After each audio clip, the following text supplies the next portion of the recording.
omusajja yennyini yayimba nti mu kkubo ly'amazima temusibwa misanvu gye gibwatuka amawanga ne gasamaala. Okitegeera bwe babeera nga balina omusanvu gwonna gwe basudde mu kkubo ly'amazima lindo ojja kuwulira kubanga ne kkooti y'abantu yatandise dde okutuula era yatudde. Mazima gajja kubwatuka nga bbomu gookye buli agatuddeko. Tosobola gamba kati abantu abamu bamanyi mbu baagize bwe bati bwe waba nga waliwo bwe waba sigamba nti nno bwe kiri naye waba nga waliwo emizannyo egyazannyeddwa oba enguzi eyaliiriddwa kati omuntu adde eri agaye nti biwedde. Omusaayi tebaguzannyirako batyo, tebazannyira batyo ku musaayi. Ebyo mubikolenga mu bizinensi zino endala mu bino biki naye omusaayi mbu byawedde. Kati bali abaana bagenze bamaze okuluzinga egundi yaabwe famire yaabwe bagenze kubonaabonera eyo mmwe muteredde biwedde tebiggwa bityo. Nawulidde omwana omuwala yani ono Elizabeth Yenagawa nga yeewera ng'alinga agamba nti bw'avaawo tasanga siteera mu nnyumba bamugoberawo. Famire zibanja Kafeero naye kennyini teyalina famire.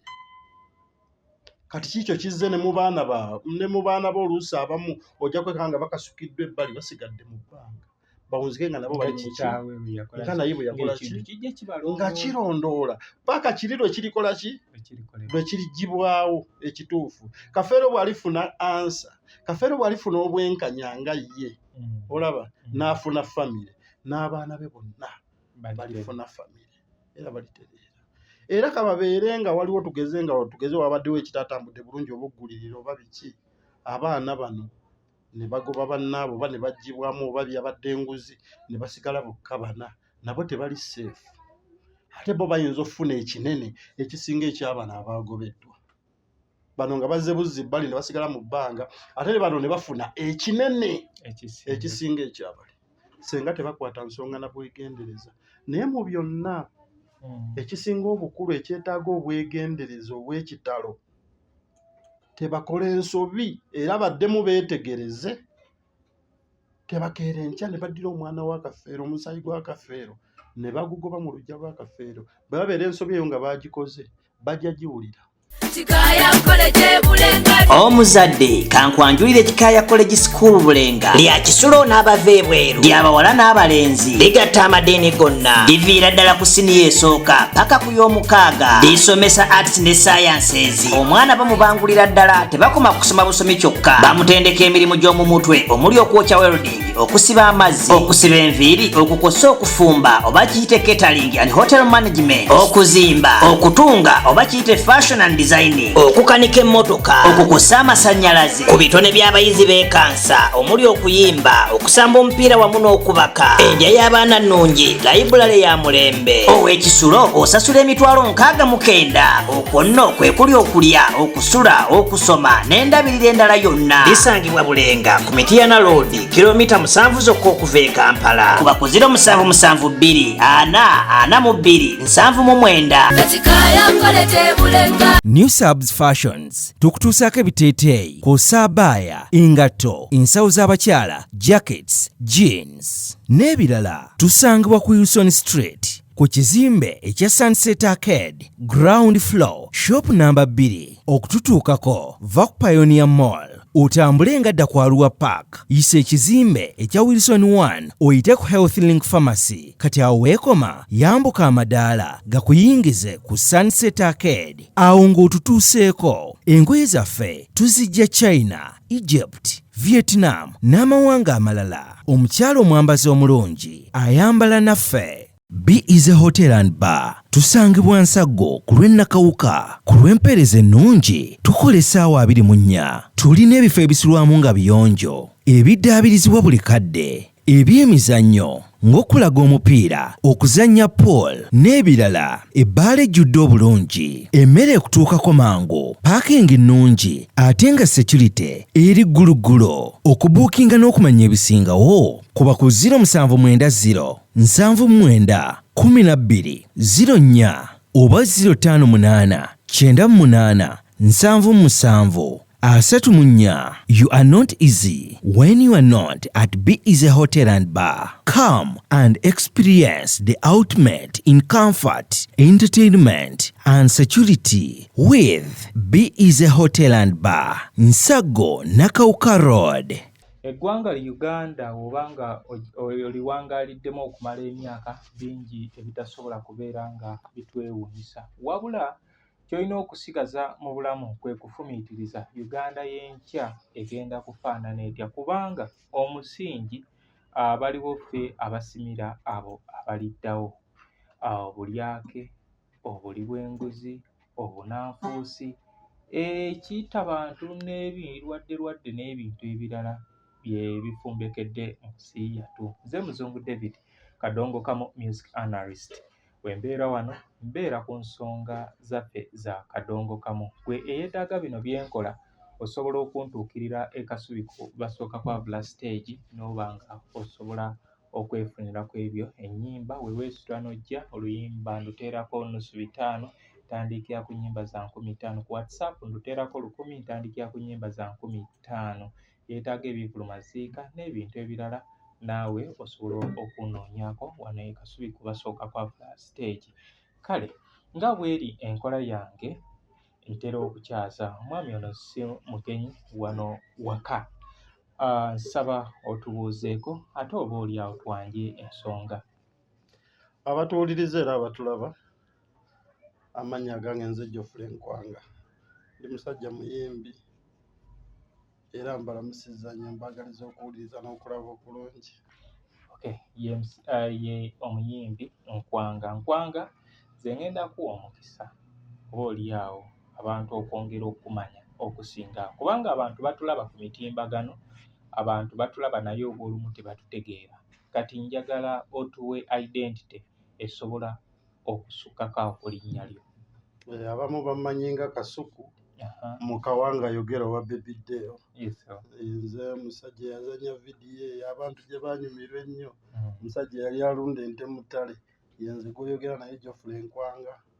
Abamu bamanyi nga muto w'omuyimbi omugenzi Emmanuel Boogere, Bawasaala Boogere era naye omugenzi. Kati ebyo ebitonotono basobola okuba. Emmanuel Boogere luyimba ki lwe tuyinza okubeera nga tujjukirizaako abantu? Tusobola okujjukirira ku luyimba ng'enkoko y'emiggo. Lutambula lutya? Bwe mbeera ng'enda ewaffe okukekkerezaako emmotoka nninnyira Nateete, ku Lwokuna nali Nateete nga ngenda Kiyinda, omanyi nze njagala ewaffe. Waliwo eyambuuzizzaawo nti lwaki Boogere buli lw'ojja osooka na wammwe? Ekyo ekibuuzo nja kukitta kubanga ensonga era ngiyina ekinkozesa etyo. Juuzi basudde ng'afudde, tewali abuuza, buli omu yakkirira bubondo. Lwa nsonga omufu mu nnyimba ze yalinga ayimba nga bubondo amwogerako ng'akaalekkula. Omuntu nga tewabba wammwe kisaana oyogere ng'ewammwe n'otakisaayo ne biri battali, n'oluusa emmotoka ekkoona tukuddusa wammwe ne tukuwonya ziiko mulimba amazima olaba n'ebirala ebiringa. Kati ndina kyenjizeemu. Nze Muzungu David, nzaalibwa Namutumba District, Ivubula Town Council, ekyalo Mpande ew'omugenzi BK Kalisenga Kagaha.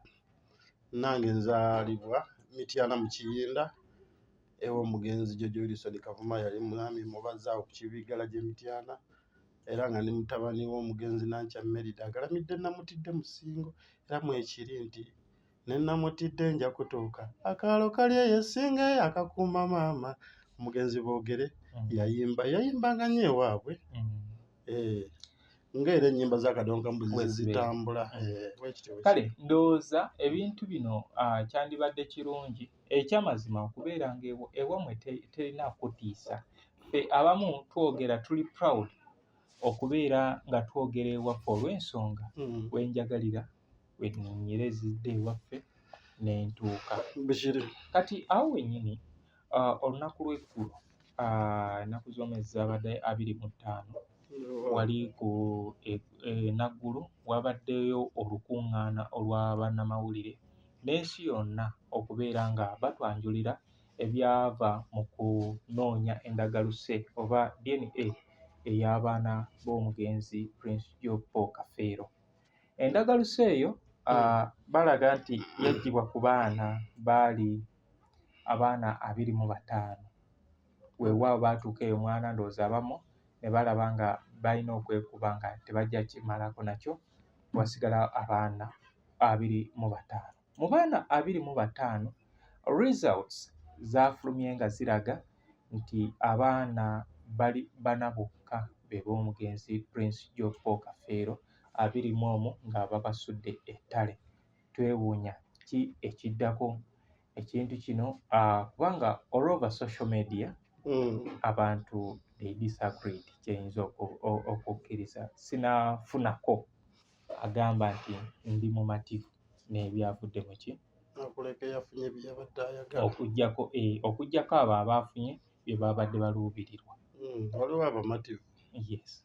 Naye anti kati ndaze nti ku mitimbagano nze gye nkozesezza bendaba kubanga tulina abantu ndabye Bad Black ye ng'agamba is willing okubeera nga ayambako abaana okubeera nga bakola ki bafuna DNA. Thomas Tayebwa naye alaze ekintu kimu. David Sejjusa alaze ekintu kimu. Ndabyeko n'ono mukwano gw'ono tetutera kukkiriziganya mu byabufuzi. Ono yagamba tajja kuyingira Lubaga. Ono gundi ekisa kya Mukama. Yes. Naye nga alaga then ne general public nga zonna ziraga nti tezikkiriziganya ne byakoze eki tinyefunza bagira balaga nti si bamativu n'ebyo ebyavudde mu DNA. So ye Minisita Balamu agamba atamatidde waddembe okubeera nga yeeyongerayo n'okukola endagabutonde. Muto w'omugenzi Nende alaga nti si mumativu, ayagala DNA eddemu ekolebwe okubeera nga bazuula ekituufu. Bwe tuddayo ku bigambo ebyaliwo emabega before, ssenga w'abaana Sarah Nantongo yagamba nti weekikomangawo nga DNA ekyamazima eramudde abaana 4, alina ekigambo kyakozesa awo amateeka ga Namule alamulwe. Then waliwo muto wa Kafeero Mugerwa ye yagamba bamuyisibanga mayisa. Ebyo ebigambo bw'obanga obisengejje bulungi kiyina kye kikulaga nti munda mu famire ekituufu bakimanyi. Bo bakimanyi ekiyinza okubeera nga kisukkako ku byuma by'Abazungu. Ensonga eno eya DNA ye DNA yandyetaagisiddwa. DNA yandibadde yeetaagisa senga ebeera nga ntuufu. Naye bwe tutunuulira bwe tuzza akatambi emabega obulamu bw'abantu nga bwe buzze butambula, abantu bakola DNA eyaabwe era oluusi abantu b'oku kyalo baasonganga n'olunwe ne bagamba naye omwana oyo si wa mu nnyumba akakono mwana oyo si wa gundi. Kati nga tetunabagenda mu byuma, fe abantu tusooka ne tukola DNA yaffe kubanga waliwo obubonero bwe batakwekereza. Okitegeera, waliwo obubonero bwe batakwekereza. Kaakati nga tetunabagenda mu kyuma kubanga kiri kyuma, ate omuntu ye yakola ekyuma. Kale ku baana bano bonna 25 oyinza okuba bonna tobamanyi, naye sofa ku be wafunye omukisa okutegeerako oyina boyinza okubeera nga olaba nga balina obubonero bw'omugenzi.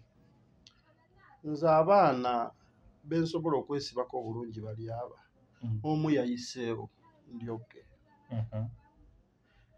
Omwana gwe bayita nze njagala sizija kuwakanya nkola gye bakoze nti baba bakikoze butya, naye nze njagala baddire omwana gwe bayita Simon Peter bamukoleko DNA bagatte omusaayi gwe n'omwana gwa Godfrey Muwanguzi abaana abo babeera tebafaanaganya ndaga butonde bye bakoze biba bituufu bwe banga tebafaanagana kubanga nze baana bakafeero be mbadde mpulira ngamba oyo saagala kuŋŋamba kigambo kyonna mulimu Simon Peter n'oyo omwana Godfrey Muwanguzi olaba kafeero kyogamba nti singa gavumenti oba tuweebwa omukisa ne wabanga wakolebwa nga wolaba be batabula ice cream nti ne batabula process ku process okutuusa final product nti singa batuwaayo omukisa ne bakwata Simon Peter n'ono omwana ne batuyita nga etwabadde awo nti kale tugenda kubeera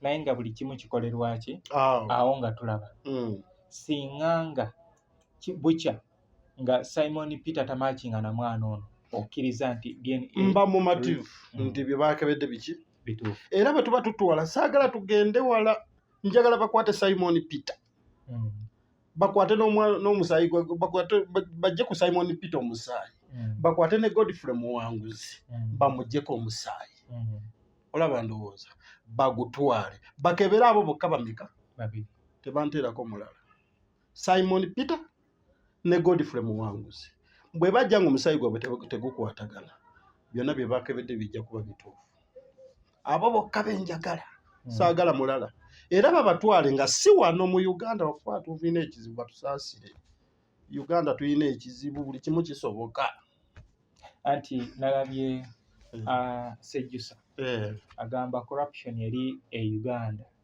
erina n'ekizzukulu ekiweese anti kakati wetuzuulira ebintu bya kafeero walibwa bati nti kakati kafeero gosobola okumulaba omuntu asobola omulaba nga omwavu atalina kye yaleka naye bw'abeera ng'alina ettaka eriwera mayiro 40 gundi ekazi 20 nga teririko tayito nti Paulo Kafeero okitegeera eyo liba ne value ettaka erya mayiro 2 erya gundi ekazi 2 eyo eba ddiiro waliwo ennyumba eyatundibwa olwedde okitegeera watya senga kifuluma nti omwana yatunda ennyumba eyo oba basa ku omukono ku nnyumba eyo nga bagitunda si bakafeero eyagigula abazzeewa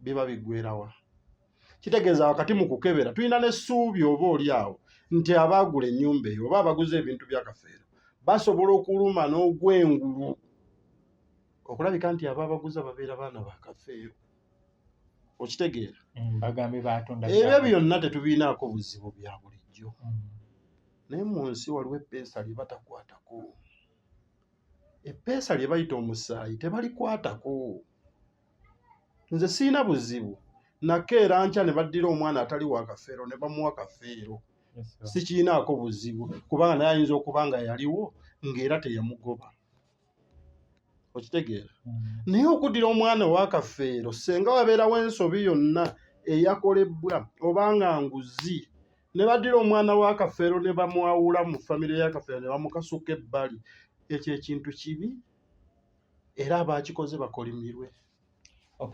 tugambe ekika kirina obunafu kubanga ffe waffe ebika bibanja era singa ekyo kyabadde waffe tewali kunaanya ekyasinza okuleeta obuzibu kubeera nti famire ya kafeero kyeyalina ekyebbeeyi linnya kyekyebbeeyi kyokka kyeyalina naye tolina kyosobola kwegomba ku kafeero nga si linnya namaanyi kye bayita erinnya nti Paulo Kafeero yalinga osobola okwegomba background ye osobola okwegomba nti senga nzaalibwa mu famire ya kafeero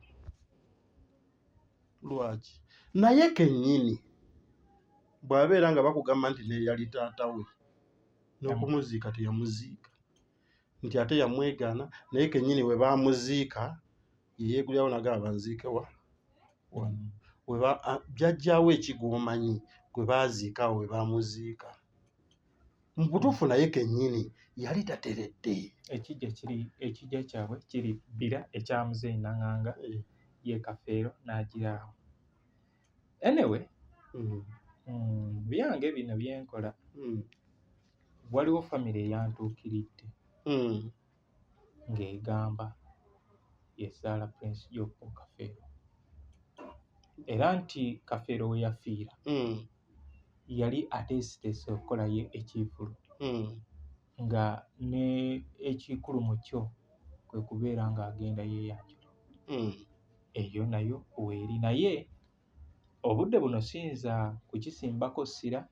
Bannannyini omanyi kyekiri kye mbuuziza nti oba kika buki bunafu, kubanga ebika ebiseera ebisinga bibanja, era mu kubanja bibanja mu mmanja ya njawulo.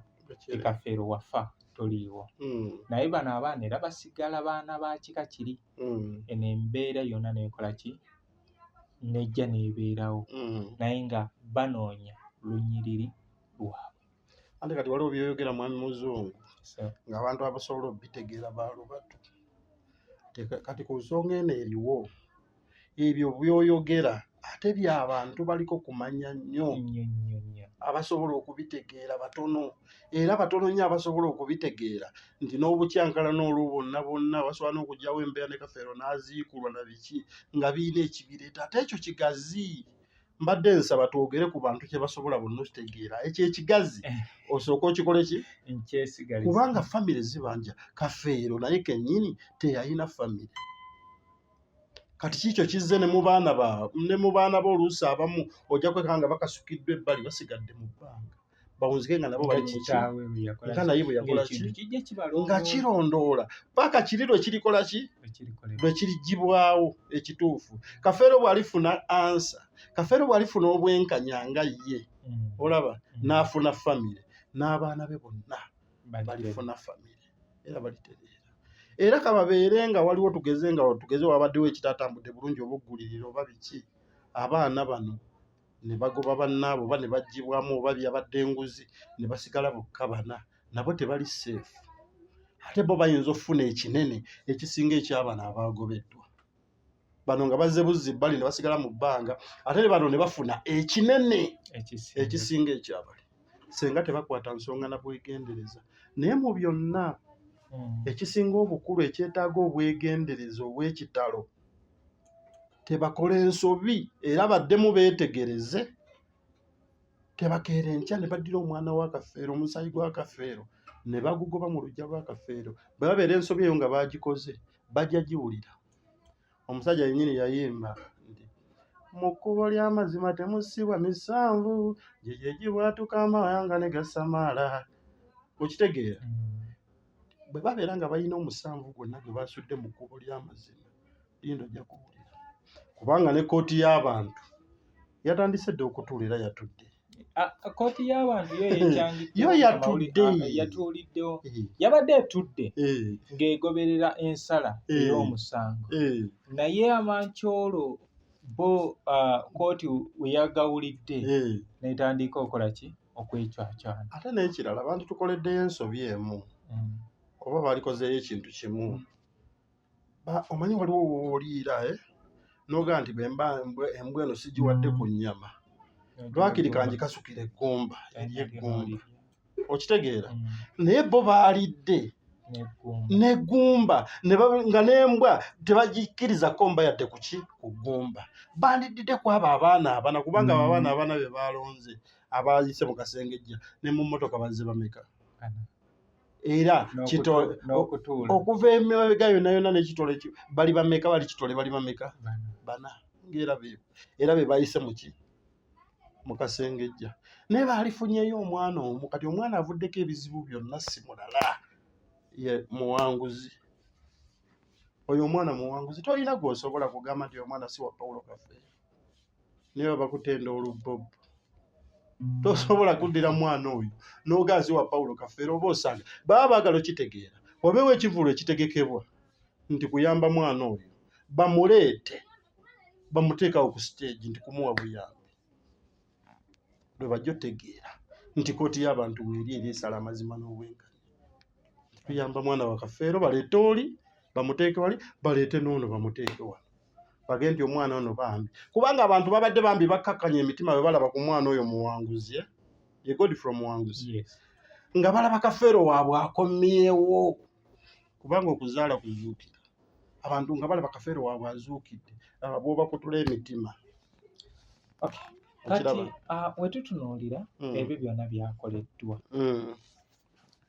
twebuuza abaana bano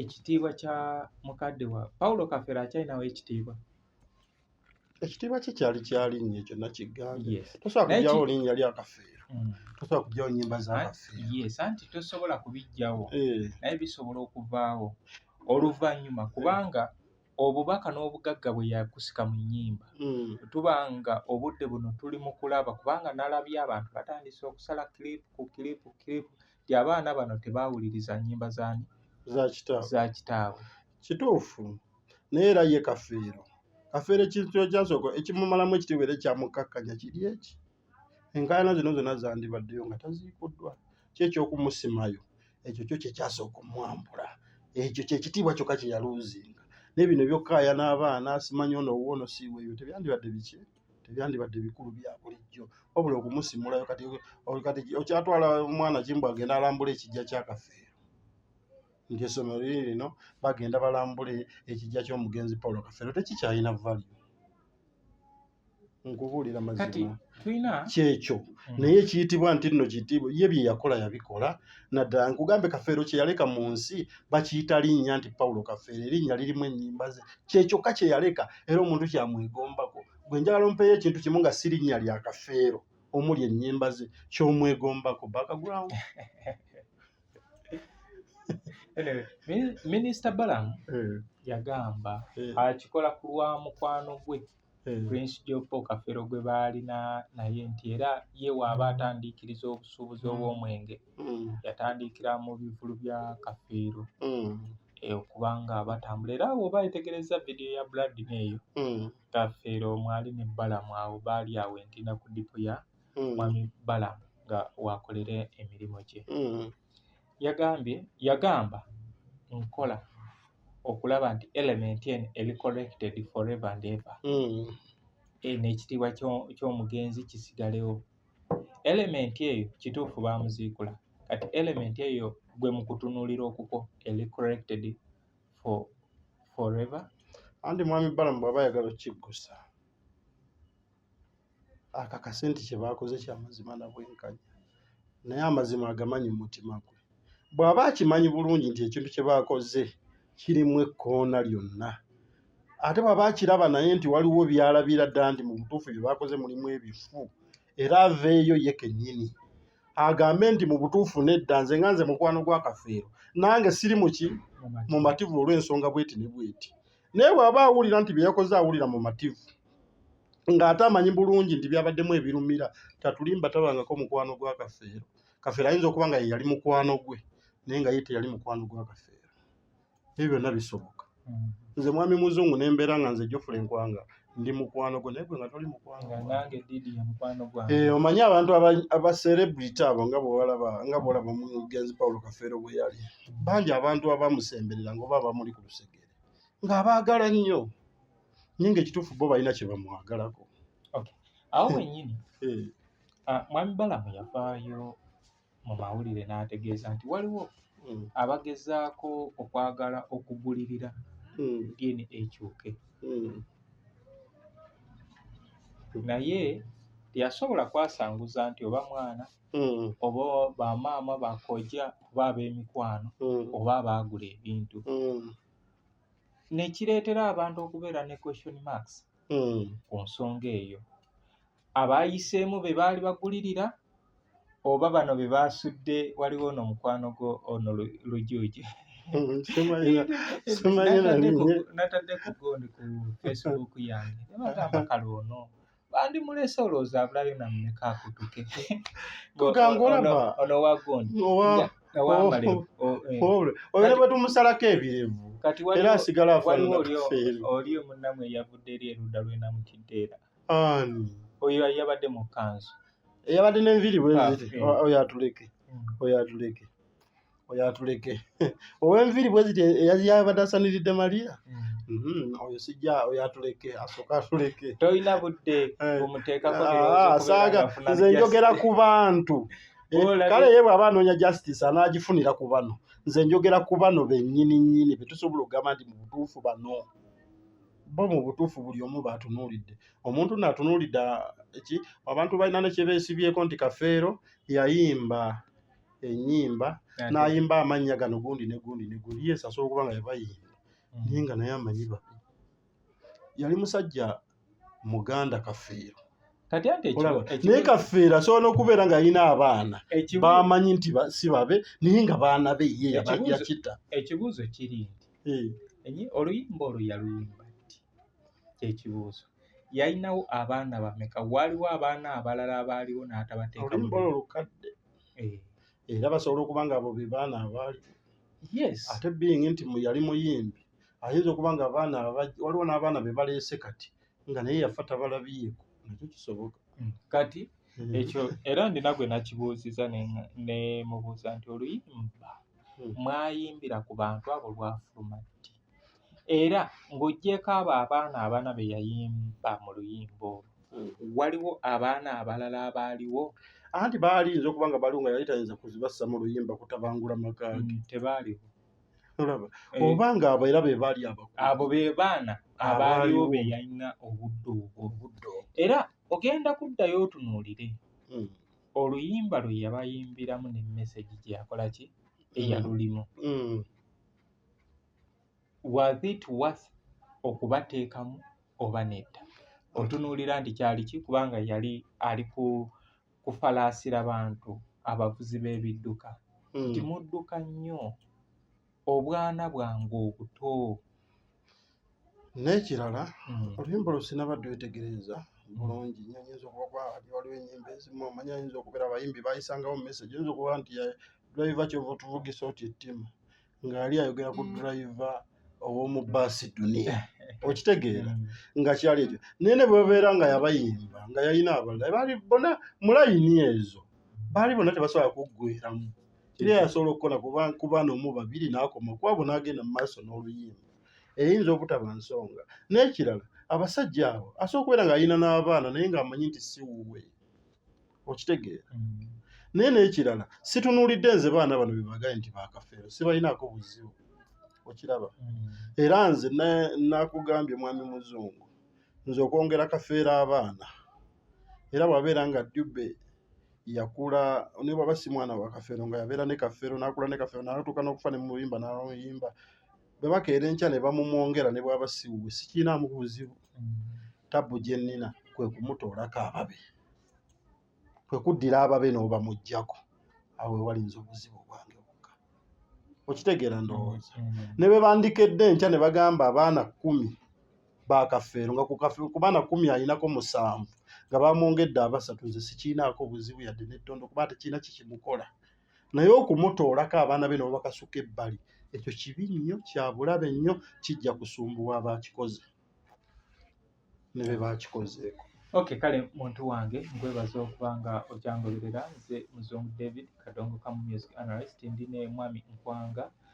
Mwami Nkwanga muyimbi owa Kadongo Kamu, akugamba gwanoonya emirimu oba ali mu kubeera ng'osoma oba okuyiiya ekyokola, bw'atendereza ebitabo byo n'obulungi bwo, genda onoonye oluyimba noonya omulimu.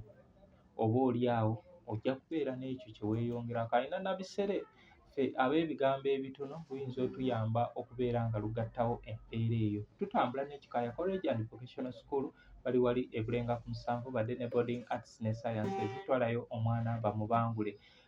Ne tubeera ne New Service Fashions eri ku Sunset Arcade mu kibuga Kampala, tambula ng'ova ku New Pioneer Mall, oda ku Arua Park, ayisa Wilson 1, Health Link Pharmacy weekoma, yambuka amadaala. Be Easy Hotel and Bar bali wali Ensaggo. Genda osanyuse obulamu. Kale mu katundu kaffe akasembayo ne Mwami Nkwanga, era wano ndowooza tugenda kujja ne closing remarks. Mwami Nkwanga, ewammwe ensonga nga zino mwe muzikwata mutya singa nga kijja kati ngenda kukozesa example eya mukulu wo omugenzi Emma Boogere. Ebintu bino eby'okuzuula abaana oba emirimu gya Emma gyakola okukirako gino egyaffe gye tumanyi naye egy'obutonzi, mugikwasaganya mutya? Ffe kye tuyina, kubanga era ne mukulu wange Emmanuel Boogere waliwo abaana abajja kale ate ffe enjawulo gye tulina ku bano ate ffe tusanyuka nnyo bwe wabaawo omwana atabadde mu famire ne tulaba nga atwegasseeko ate ffe tukyagala nnyo okitegeera era abaali bamanyi omuyimbi oyo omugenzi Emmanuel Boogere manyi waliyo aluusi oyo bayinza okuba nga waliyo yabayaayaana bambi nga banoonya we batandikira tebalabawo Boogere yanzaalamu omwana olaba nze siina tabbu naye era siina tabbu n'abaana kubanga olwo tuba twaze era oli bw'aleeta omwana nti yali wa Boogere ekikulu kwetegereza ddala yali wa Boogere era ewammwe nammwe mulinga ewaffe kubanga nze tosobola kuleeta mwana atali wange.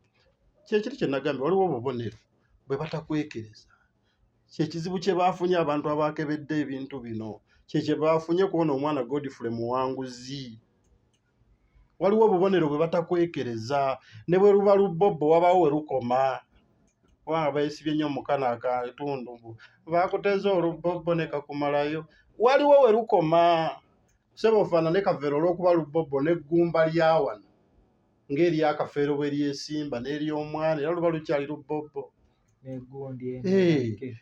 ennyinda etuule bw'eti ekole bw'eti era lukyali lubobbo n'enjogera n'obukkakkamu. Kyeki kye natunuulidde ne neebaza ssenga w'abaana ye muganda we yali amumanyi ye yali amuddako baakula bonna ekitegeeza ebigere yali abimanyi. Omanyi ebimu nno abantu abalala bye batunuulira ku muntu abasinga tutunuulira feesi naye ebiseera ebisinga abantu batunuulira ebigere ebyo ne batunuulira enjala zino byebintu ebisookerwako ng'ovudde ku feesi okubeera nga tusobola okubeera nga tugira. Nze ndina omwana gwe mmanyi nga yagize bw'ati oyinza kwawula ne Prince. Waliwo omukyala omu Mukama mansaasire mukyala Bisirikirwa mu bye yali ajuliza ku mwana Swazi omwana oyo yagamba omwana oyo mumanyi nnyo omwana oyo nze namunaazanga ayagala okutulaga akabonero ke tutasobola kuleeta mu bantu olw'okuba gwe wamunaazanga oyagala oleeta obukakafu bwe tutasobola kulabako ku mwana omukulu bw'atyo. Twagala obukakafu ensi yonna bw'eraba tugende twale Swazi tumwambulemu empale ye bwe tunaamwambulamu empale ffe tumanyi Kafeero bwe yali afaanana. Leeta ebintu by'oleeta mu bantu ebitegeerekeka ogezaako tulaga nti wali omanyi Kafeero ng'omwambudde omanyi ne Swazi ng'omwambudde kubanga wamunaaza ate tuleetere ebyo bya kizooli byo tuleetere ebintu muntu byalaba olaba ndowooza omuntu byasobola okutunulira omwana alabe bagaye nti oyo Kafeero. Waliwo ebintu tosobola siriwaza bantu waliwo ebintu byotasobola kudda okusiriwaza bantu bannange bannayuganda oba abantu si basiru oba siriwaza n'obaako wookoma abantu babaako bye batunulira ne ku byalo baatunulanga kye nagambye ne basonga olunwe mu mwana nti omwana oyo waawe omwana oyo era ne kiba kati abantu abawagizi ba Kafeero bannayuganda n'abatali bawagizi ba Kafeero nga bannayuganda bo balina abaana be basonzeemu olunwe ne bagamba nti oyo waani era abaanyiza amapeesa gano baaganyizeemu bubi. Waliwo empiki ezimu ze bandirese amapeesa agamu ge bandirese olaba ndowooza ne bagamba kino tukireke kiyitewo kijja tulya. Awo wennyini osuubira ensonga ya Kafeero eno okuva mu mawulire tesobola. Waliwo abafuna mu mbeera eno weebeera ng'ekyali mu mawulire anti abagifunamu bwebanga eri mu mawulire bebo abalina bye baagala okuggusa. Kafeero alina ettaka eddene ettaka kya bugagga kyekyobugagga ekisinga okitegeera ettaka liro lyateekebwako ne caveat lyateekebwako naye yasuuliddwa kitegeeza awo waliwo ddiyo ye yagenda n'asiba titeriikola ki kulitunda kati lwe lutalo ndowooza kati olugenda okubeera nga jjako sijja kati mu Uganda wano awo waliwo ddiiro bwabeera nga waliwo ettaka bwerityo waliwo ddiiro senga byabadde byonna nga byaggwawo oba Kafeero nga talina kye yaleka yandibadde alina abaana abawera era abaana bangi bandiweze n'ettabbu weeri waliwo ekitunuuliddwa omuntu kyayinza okunyooma ng'ate kinene gwe ttaka acres 20 okiyita kintu kyakusaaga. waliwo tyoli baali basazeewo bamuwe obukadde 10 abiveemu. Ebyo byonna byonna gye bayita ddiiro Agamba ki? olaba ndowooza naye tetujja bigenda wala. Omusajja yagamba ekkubo ly'amazima temusibwa misanvu. Essaawa yonna emisanvu gijja kubwatuka nga bomu. Era leero ndinako empandiise ku mukutu gwange. Omanyi nteekayo obuntu bwange nga for future reference.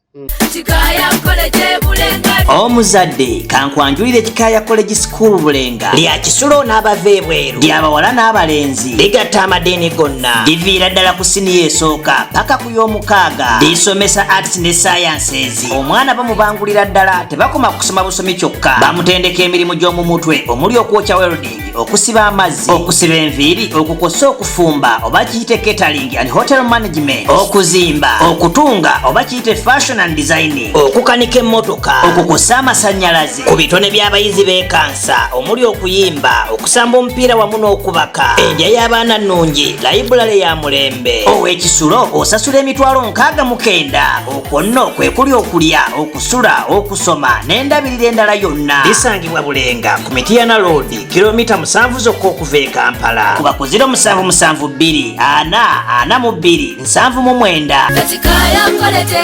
Mazima Yes, sir. gajja kubwatuka nga bomu gookye buli agatuddeko. Tosobola gamba kati abantu abamu bamanyi mbu baagize bwe bati bwaba nga waliwo bwe waba sigamba nti nno bwe kiri naye waba nga waliwo emizannyo egyazannyeddwa oba enguzi eyaliiriddwa kati omuntu adde lyagaye nti biwedde. Omusaayi tebaguzannyirako batyo, tebazannyira batyo ku musaayi. Ebyo mubikolenga mu bizinensi zino endala mu bino biki naye omusaayi mbu byawedde. Kati bali abaana bagenze bamaze okuluzinga egundi yaabwe famire yaabwe bagenze kubonaabonera eyo mmwe muteredde biwedde, tebiggwa bityo. Era kino kyonna buli agezaako okubeera nga yeenyigira mu kintu kino. Nze ndowooza nti gwe ali mu kulembera okubeera nga Paulo Kafero abulwako eddembe lye ery'okuwummula ng'omufu.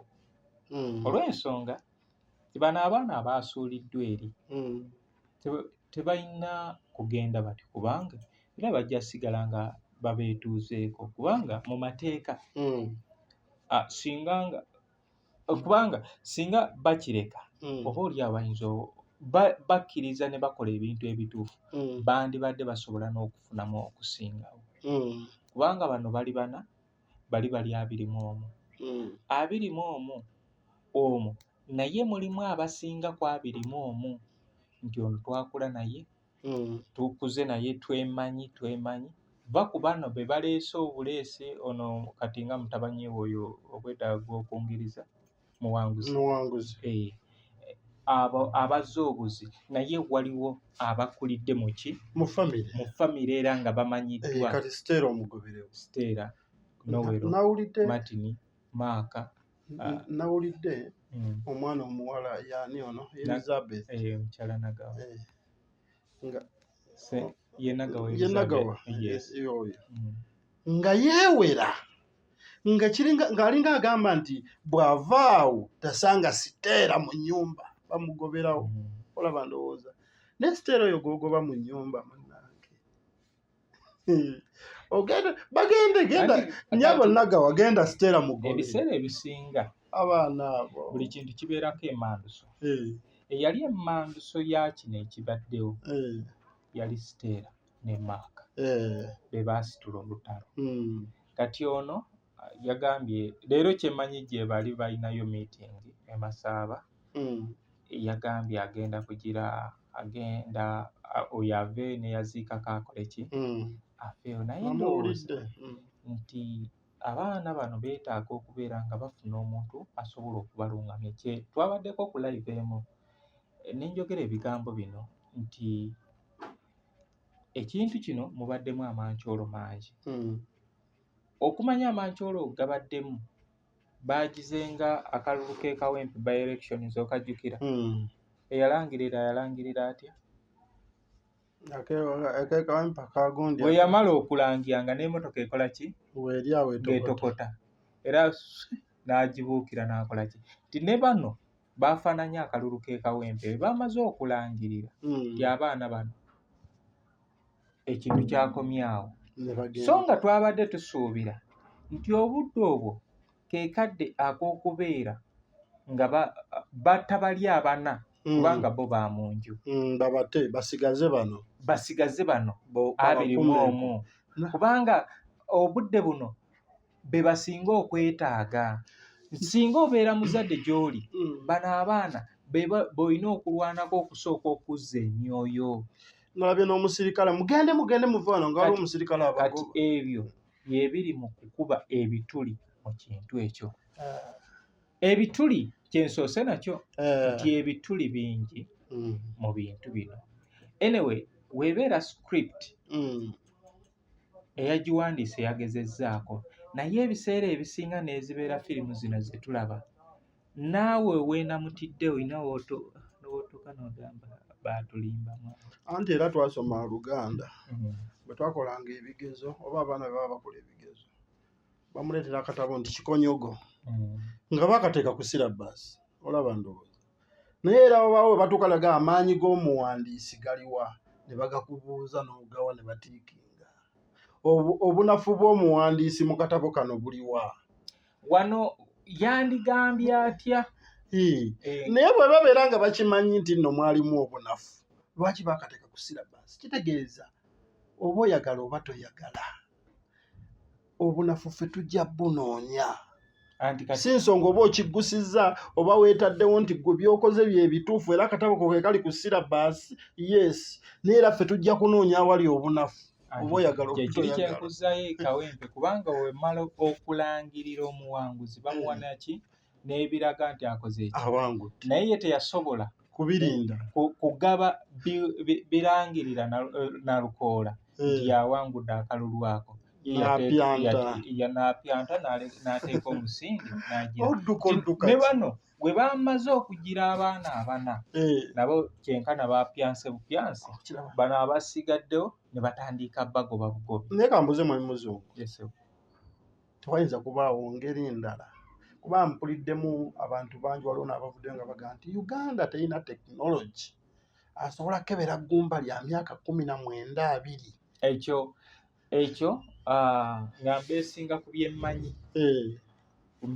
ku byemmanyi minisita yakimanyaako minisita yakimanyaako oluvannyuma nti wano ekifo ekimu kye baali batuttemu ebintu baabategeeza nti tetulina busobozi bukebera ggumba lya myaka 19 era omu ku bantu abaali mu nteekateeka eyo agamba nti twakkiriziganya tukozese ebya poliisi naye we were surprised okulaba nga n'ebyeddwaliro bakoze eki kubanga basoose ne basoma ebya poliisi ate ne basoma ebyeddwaliro era ke bayise ow'eddwaliro nze nga already yatutegeeza nti tebalina busobozi obwo nentegeera nti this is bifu.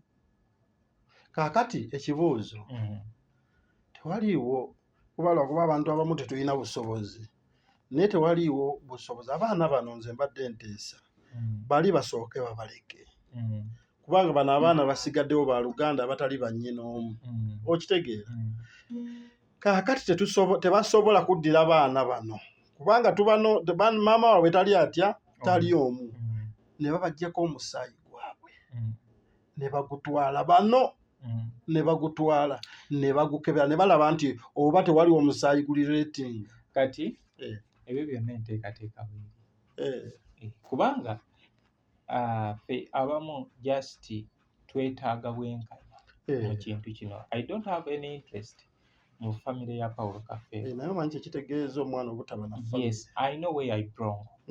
Nze ndi Wayivukkula era nze ssebo n'ezibeera ssaawa 9 ne bandaba ku kitundu teri asobola kuŋŋamba nti okola ki mu ssenta essaawa 9 ekitundu bamanyi oyo mutabani wa Gundi era mwana ali ku kyalo naye neekakasa nkwanga n'ogenda ewaffe ssaawa ttaano ne bakulaba mu ssente oba ku kitundu ng'otaayaaya, ekyamazima ofuna za paasi. bwe kiri Eh, kuba si wammwe si wammwe. si Buli muntu wammwe yandibadde ng'akola ki? abaako ewaabwe Abeerako era ewaabwe. obulumi obutuluma siga tulina kye twagala naye abaana bano natunuulidde abaana bano mwami muzungu nga batambula bagenda bwe bati abamu baafiirwa bamaama baabwe. Nze maama wange yafa mwami muzungu era agalamidde wali namutidde olaba naye yandeka nina wendi ewaffe okitegeera nina baganda bange abataata wange n'abamaama wange abamu tugatta maama abamu tugatta taata tuli baluganda era tuli wamu tuli kitole okitegeera ndowooza abamu tetuwuliziganya na nnyo naye ebibagatta weebiri bingi nnyo okiraba waliwo n'omulala gw'osobola okunsanga sikwatagana naye nnyo ng'ate n'ebbeere limu ng'ate omulala nkwatagana naye nnyo naye ebibagatta bisigalawo kati mu ebibagatta bimu omusaayi gubagatta ebijja bibagatta olujja lubagatta biri ebintu ng'ebyo nga bisatu ebyo temusobola biwona kubanga oli n'agamba nti tetugira nze sikwatagana n'enkwanga biki n'ayogera kyonna mugenda kusigala baana baani baana bakavuma musaayi gwa kavuma bwe kiri ne waanaakeera n'agamba nti nze nkoze ekijja kyange tebagenda kunziika kiyinda era bagenda agamba ani ebyafaayo by'omugenzi nga ffe tubiina nti mwani abadde mutabani oba muzzukulu wa kavuma lunyiriri lwa kavuma ekitegeeza ekibagatta kisigala kikola ki bano abaana ekibagatta ku famire yaabwe kiriwa anti kati obulumi we buli mwami muzungu kireeta ennaku n'otunuulira omwana ng'atambula bw'ati agenda abamu ne bamaama baabwe baafa naye nga maama we yafa amugambye oyo ye taata eryankubiddeko ku makya n'aŋŋamba mwami muzungu abantu batugamba okuguma naye kisobola okuguma si kyangu abamu bakyogera olw'okuba tekiri ku bo singa olunaku lw'eggulo nabadde nnyo omwenge nze nandibadde ndi wakufa bufi waliwo n'omwana omulala ku baana omanyi waliwo abaana bano abato abali awo okuliko omusika matini waliwo n'abaana abalala abalenzi awo kuli omwana afaanana kafeero bannange ali awo muddugavu kimpimpi omwana afaanana kafeero naye yagenza okujja nga si waani nze kyesikkiriziganya nabyo kwe kulumiriza nti oyo Dube oba Swazi si wa kafeero nedda Swazi simuyinaako buzibu abeere wa kafeero kasita tebaamugye ku kafeero nga wa kafeero naye ntunuulira bano abaasuuliddwa nga tulabira ddala nti baana ba kafeero Swazi tebamugaye nti aveeyo abeereyo era asigale nga wa kafeero tebamuddamu mukebera naye bano abaasuuliddwa baddemu beekebejjebwe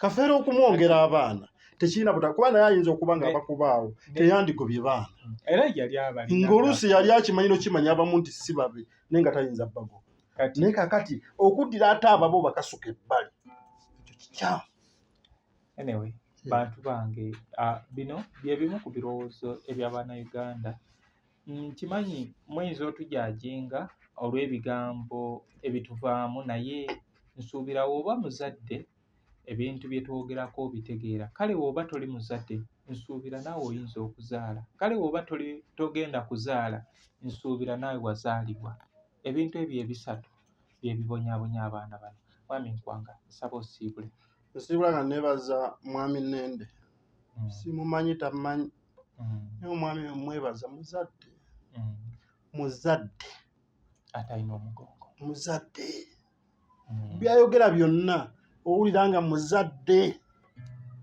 kuba yaluse noga nti abaana abo babeera nga babakasusa ebbali bakabafuuka abaana bange kubanga yakuba ttooki n'atunula gye balaga nga talabayo teri kkubo okitegeera ndowooza abaana bano senga baba bakkiriza oba ne batunda nze luusi nenya neyateeka kavieti ku ttaka eryo na biki ebyobugagga senga baba bakkiriza ne babitunda ne babikola ki ne biggwawo olaba ndowooza oba oli awo kyandiyambye abaana bano sigala awaka ewaffe tulina abaana ba muzeeyi abakulu muzeeyi yali mu magye Muzeeyi n'akola emirimu gye, we yawummula n'adda mu bubazzi.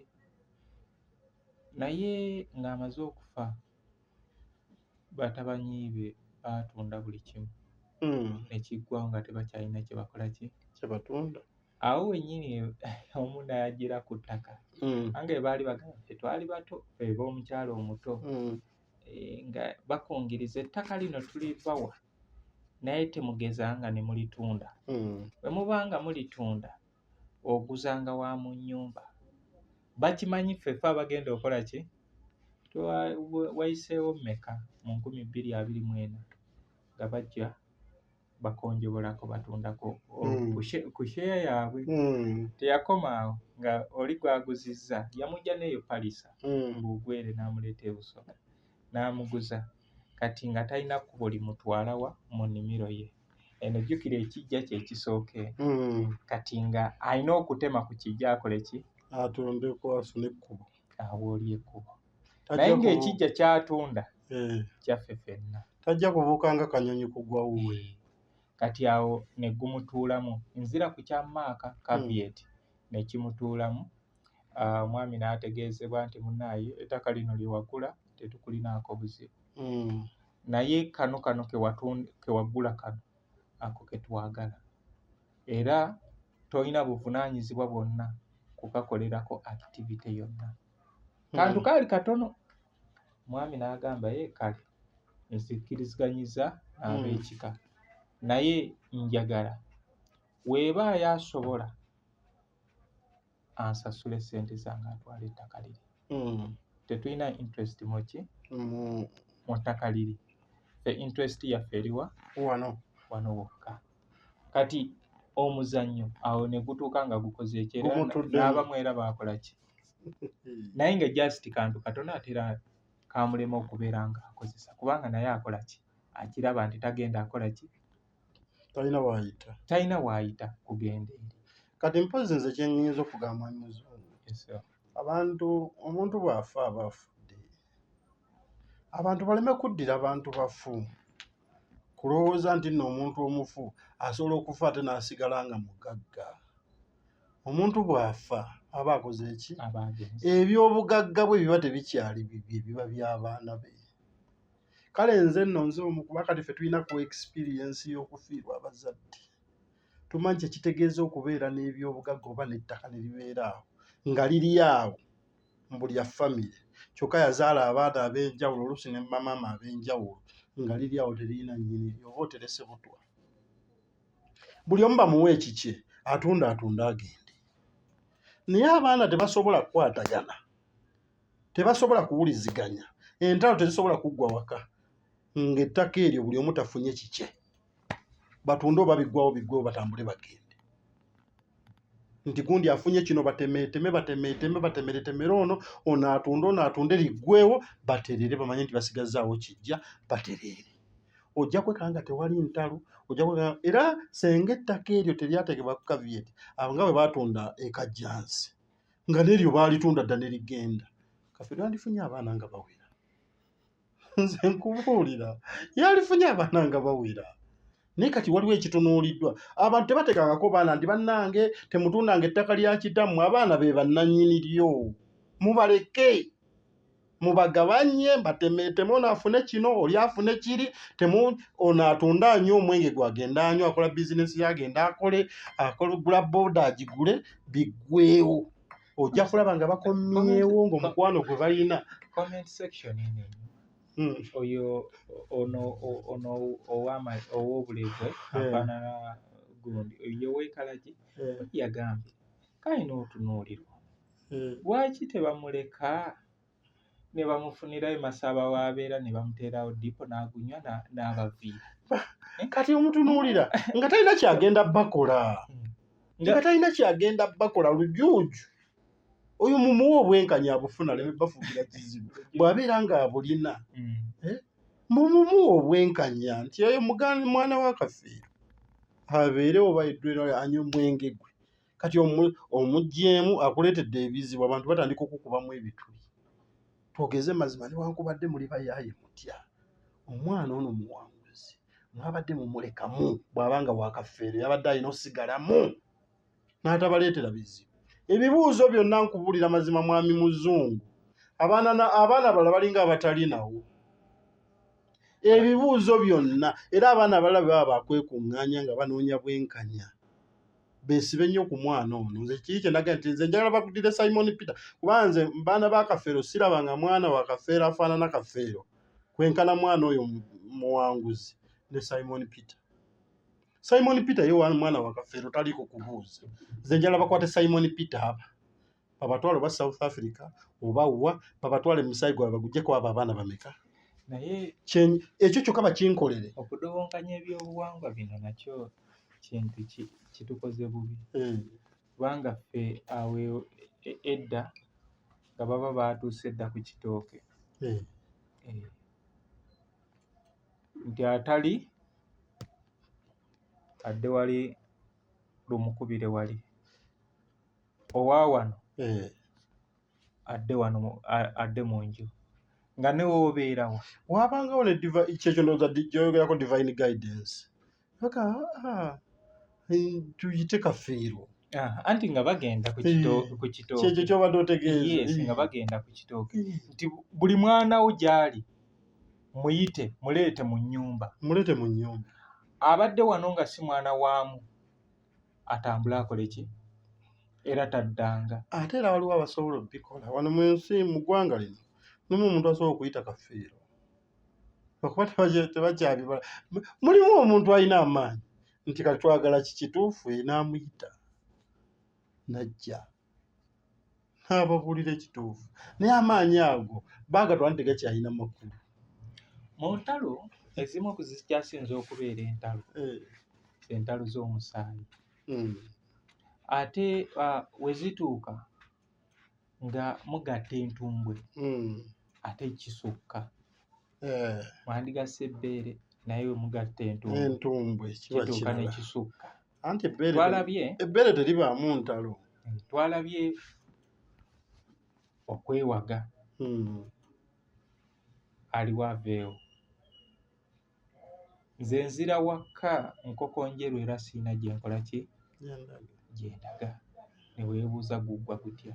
Munnange nekyanneewuunyisizza omwana nga musanyufu olw'okuba bamugambye nti bali si baganda be n'asanyuka kubanga bagambye nti nno basigadde bameka ababadde 2 basiga 25 basigadde 4 oli ne kimusanyusa n'ajaganya tusigadde bameka. Kati oyo omwana bwe muba mubadde 25 ne musigala 4 kisanyusa. Naye nze neebaza omusaayi gwaffe kubanga kizibu nnyo okuzaala ewaka ne watabeerawo kiraga ekyekuusa ku oyo akuzaala. Era ne wano weebiri waliwo abaana abaliko ebiraga kugambye genda mu baana ba Kafeero. Edina mukwano gwange mumanyi osobola omusanga mu kkubo n'obuuza amuzaala. Tosobola kubuuza amuzaala. Kaakati era bwe biba ndina ebifaananyi byange byengenza oba olumu nga nteekayo ebya bakadde bange maama ne taata naye buli omu akyalemedde okutegeera nafaanana. Oli akugamba ofaanana nekyamwami muzungu nze nkugambye ku mukulu wange Boogere yafa dda naye waliwo omwana ajja nga bwe ntambula naye olaba oba n'oleeta ekifaananyi kye n'okiteekawo nti oyo mutabani wa Boogere n'okiteeka ku kyange oli ng'alaba bulabi nti ono mutabani w'ono oba ono muto w'ono. Ayinza obutamuyita mutabani wange kale n'amuyita muto wange olaba ndowooza naye ng'oba okiraba kubanga guli musaayi. Kaakati abantu amapeesa agamu bagaleke tebagakwatako. Anyway, lwa bufunda bwa budde badde ngenda kukubuuza n'ekino nti olowooza embeera eno ey'okuyuuga kubanga Kafeero we yafiira yaleka abaana be kyenkana abasinga nga baliwo baali bumu naye oluwaatwa luno omuwaatwa guno gujja gutya okubeera nga gutuuka okubeera mu baana byanfuna. Yes, byanfuna kubanga era byaliwo eyafiira nakati bikyaliwo naye anti byaliwo ebingi anti buli we batunda bigenda naye bifunda. Kafeero bw'aba nga akyasobola okuweza acres ez'ettaka 10 biba bikyaliwo. Omuntu gw'ogamba tusula ku poloti za fuuti mmeka kati? Didi yaŋŋambye mbu ye ebyo ebya DNA tajja kutawaana era tetutawaananga, wabula ayagala anoonye 10 ku 10. Oba ali bazadde 10 ogwo gwe mugabo gwabwe. Tebamutawaanyanga nti DNA bagende balwanire 10 ku 10. Kakati n'ekirala mwami muzungu, nze nina abaana bange manyi nti nina Evans, nina Angel, nina Mwangi, nina gundi. Kati omussi wange abaana mbakuzizza, ne bw'okeera enkya n'oŋŋamba nti si wange, ayinza okukulema okujja waawo. Era sokeera nkya gamba bugandi omwana oyo atambula agende nga nze mukuzizza. Mwana wange nze mukuzizza, yesi si wange, naye sisobola muga nti agende, sisobola mugobawo. Oyo aba wange. Kati abaana ba Kafeero abakuze nga bamanyi baana ba Kafeero mubagoba essaawa zino, yesi mwakakasizza si ba Kafeero. Okiraba ndowooza batambule bagende balagewa. Anti kyekiri kye nkugambye nti katandika butandisi kubanga nti singa nno bakkiriza ebintu ebimu ne bitambula ng'ebirina okutambula, bandiganyuddwa mu bintu by'omugenzi era ne bafuna n'ekinene buli omu. Naye nti kati abaana 21 kyekiri kye mbadde njogerako nti abakulidde mu nnyumba nga bamanyiddwa balina olukusa oba bateekeddwa okufuna ku bintu by'omugenzi. Abaasooka baali 18 abagibwako omusaayi ogwasooka baali 18 16 ne bafuna 4. Ekitegeeza we babeera bano 14 abaasookera ddala nti abo kiba kyekakasibwa nti abo ate baali baki bamunda nnyo nga bateekwa buli omu okubeera ng'afuna omugabo, kubanga mu mateeka nti ono yabaguumaaza okubeera ng'akola ki, babatwala ewaabwe oba babajjawo buli omu okunoonya ki ewaabwe, kubanga n'abamu emikisa gyaliwo, bakadde baabwe baali bakyaliwo abakyala nga basobola okugamba nti munange maama ntwala oba nze omwana wange nkoze ki emutute wa gy'alina okubeera. Nti kati obudde buno Kafeero alina okubeera yamalira abaana abo obudde. N'ekirala mpozi kye nsobola okugamba abaana abo be basudde ebbali gye kiggweera kyonna omanyi akusinga kkubya gw'okutte. Bali abaana baabasinga obwamafiya, bali abakulu baabasinga obwamafiya. Kitegeeza baabasinga balinamu akasente kuba baafuna we beetetenkanyiza ne babasinga kubasobola okubeera nga baabakubye, naye tebadda mu kwekubagiza. Baviire ddala mu by'okwekubagiza kubanga kwaba abaana bonna Kafeero yakamala mu ttaka emyaka si 19. Kwaba abaana tekuli muto. Balina kunoonya butya bwe bawangula dduniya eno, ate okuwangula dduniya eno kuba nakasente buki.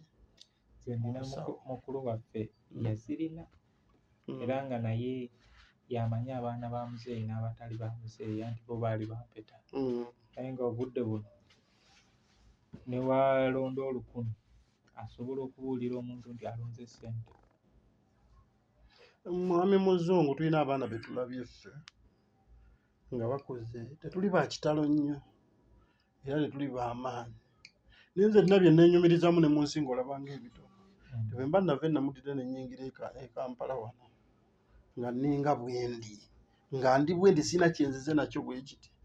Ne nzija e Kampala nga ne mwami muzungu nsobola okutuula naye, gwe simanyi nti yava eri oba eno, ne tubeera nga nsobola otutuula naye mu kamera yo wano ne twogera.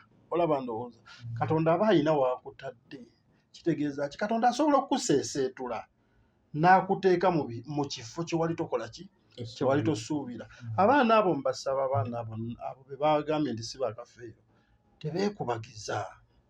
Kafeero tomukoppako kunywa mwenge. Waliwo omwana kati eyazze n'akuza n'obuswiriri kubanga yalaba Kafeero ng'alina ebirevu obuswiriri buno bwonna naki nga ye alaba alina kufaanana Kafeero amufaanana ebyo amufaananako bunafu bwe.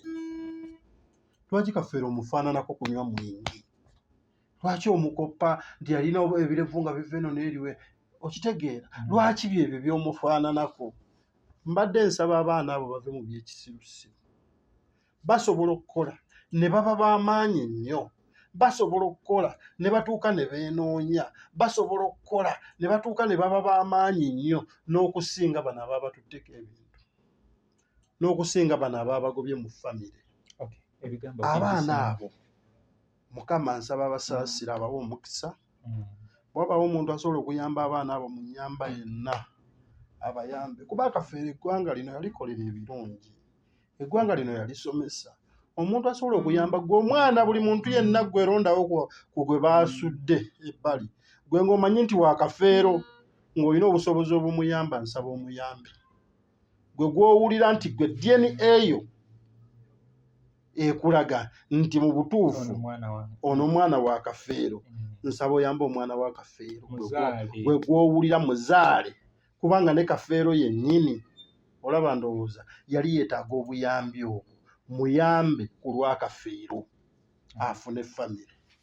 Kale bantu bange, olunaku olwaleero bwe tutyo bwe tulabise nga ndi ne Geoffrey Nkwanga, muto w'omugenzi Emma Boogere, abaali abo obukodyo bw'omukwano. Tebuya mu yiiyo Weri wano yiiyo aweeyo yiiyo ne paati tu naye eyo etudde awo waggulu awo wano ku gundi. Eyo ye paati tu. Eyo no bukodyo bw'omukwano paati tu. Eyo no Boogere, ono Sarah Boogere. Waliwo omusajja yaleese ekifaananyi kya Sarah Boogere. Emboozi tebankadde. Era ndaba nga yakisiisesiiseemu bambi naye nga yeye. Kati yakisiise bamuyita Kajubi James Omuseenene. Kino kyennyini kye yaleese. Si kino yasise kirala. Kati ebyo byonna ngenda bikuyigiriza tubisika tutya. Nakukoledde ekifaananyi ky'omugenzi Ibrahim Bayise. Kyemanyi Susan, awo wooli e China ogenda kumpa ku ssente ez'ekifaananyi kya jjajja, kubanga banoonya ebifaananyi bya jjajja. Naye omanyi tekinologiya waakula azuukusa ebintu bingi. Ffe weetu tetuyinza okunyumyano munnaaye ate ne tuddamu bupya. Kuba tewali abaatugaana. Naye nga mwami Nkwanga nze nnyongera okwebaza wano. Kati kyemmanyi Nkwanga, gwe omanya ebirungi ebiri mu kamera eno. Kituufu mbimanyi. Kamera eno olina ekirungi ky'ogifunyeemu nnyo. Osobola okubbirako abantu kye wali ofunye mu kamera eno. Kamera eno ŋŋamba bannayuganda nakugaye mwami muzungu nti nze ndi muto w'omugenzi Emmanuel Boogere. Naye nina omu ku baana ba Boogere gwe nazuulira mu kamera eno eya mwami muzungu, ng'era mwe yandabira nannoonya nga yandaba mu kamera ya mwami muzungu. Omwana oyo ogenda okumutunuulira bweti ng'omwana wa Boogere. Kale nze mwami muzungu nakufuna mu dda amagoba era si kubanja. Byebyo ebimu ku byo byebyo. Kyokka omwana oyo kyewuunyisa, nkolaganye naye emyaka 10. Bambi. Emyaka 10 nga kyekino kyennyini kyogedda kye tuli mu kwogerako muki mu musaayi. Ti omwana oyo akulidde gy'akulidde ali myaka 20 nga 8. Emyaka ekitegeeza nze namufuna nga wa 17 ku 18 okubeera mukwano gwange ne tutandika okutambula naye ng'ali mu musaayi ogutali muki ogutali mutuufu. N'ebizibu byafunye olw'okubeera mu musaayi omukyamu nabyo bingi, era ne byafunye okuva lwe yategeera nti eno gye bamuzaala nakyo kigonjoddeko bingi nti akoze eki awewuse.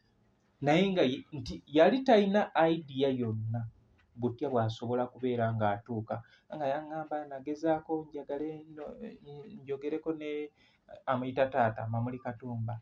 Taata Mamuli Katumba amugambe naye nga ndaba ayinza obutabikkiriza biki, naye nali ndi awo ng'okyaza omwami oyo era yajja n'aŋŋamba mpa ku nnamba y'omwami oyo ndina bye njagala ne neebuuza ono anyway sitera nnyo kugaana ne ngimuwa era naawe n'okomyawo amawulire nti munnange mawulire malungi era nze olunkubira bw'ati nti mutabanyi wa boogera ogamba ki sikyamumanyira gali agaki baabi n'ekirala omwana oyo nze teyakiŋŋamba butereevu naye nze yayogera nange ng'omusajja omukulu ngenda okuwulira ebintu byanyumya omwana ng'ali myaka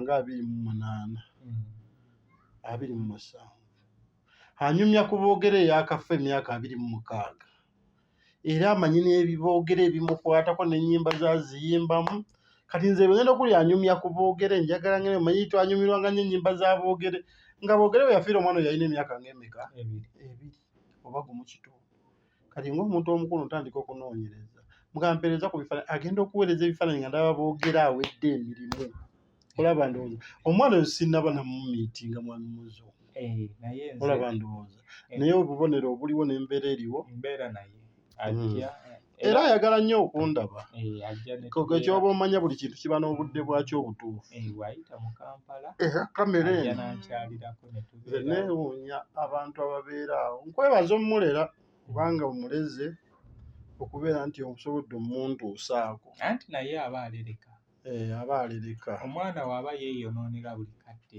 ayinza okukaluubiriza okubeera ng'okola ng'ofuna omwana tubuusa omwana n'okasuula eno mu bbanga n'okateeka ku mutwe n'okateeka wano kati omwana waaba yeeyonoonera kizibu okumutuuza ku feesi ye waliwo olunaku lwe nalina omumiitinga n'atajja kati nembanga anyiiga mulenga omwana ono n'oluvannyuma nenzijukira nga engeri gye tulimu oluusi okukkiriza teri kintu kijja mu budde butali buki omwana oyo emyaka 26 egyakayita nga simumanyi ennaku ze naakamula babayanga n'okumulaba nakyo kirina obudde bwakyo ate nange ebbanga lyonna lyetukola yayita kiŋŋambangako gekyolina okumanya mu byatonda byeyawa omwana oyo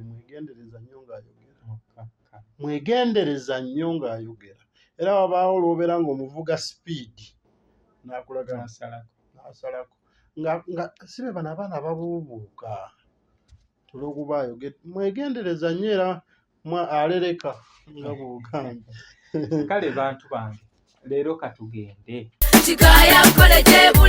omuzadde kankwanjulire Kikaaya College School Bulenga lya Kisulo n'abava ebweru ly'abawala n'abalenzi ligatta amadeeni gonna liviira ddala ku siniya esooka paka ku y'omukaaga lisomesa arts ne sciences omwana bamubangulira ddala tebakoma kusoma busomi kyokka bamutendeka emirimu gy'omu mutwe omuli okwokya welding okusiba amazzi okusiba enviiri okukosa okufumba oba kiyite catering and hotel management okuzimba okutunga oba kiyite fashion and designing okukanika emmotoka okukosa amasannyalaze ku bitone by'abayizi b'ekansa omuli okuyimba okusamba omupiira wamu n'okubaka endya y'abaana nnungi layibulale ya mulembe ow'ekisulo osasula emitwalo 69 okwo nno kwe kuli okulya okusula okusoma n'endabirira endala yonna lisangibwa Bulenga ku Mityana Road kilomita 7 zokka okuva e Kampala kuba ku 0772 442 799. B is a hotel and bar. Tusangibwa Nsago ku lw'Ennakawuka ku lw'empeereza ennungi tukola essaawa 24. Tulina ebifo ebisulwamu nga biyonjo ebiddaabirizibwa buli kadde ebyemizannyo ng'okulaga omupiira okuzannya pool n'ebirala ebbaala ejjudde obulungi emmere ekutuukako mangu paakingi nnungi ate nga security eri gguluggulo okubuukinga n'okumanya ebisingawo kuba ku 0790 79 12 04 oba 058 98 77 34. You are not easy when you are not at B is a hotel and bar. Come and experience the ultimate in comfort, entertainment and security with B is a hotel and bar. Nsago Nakauka Road.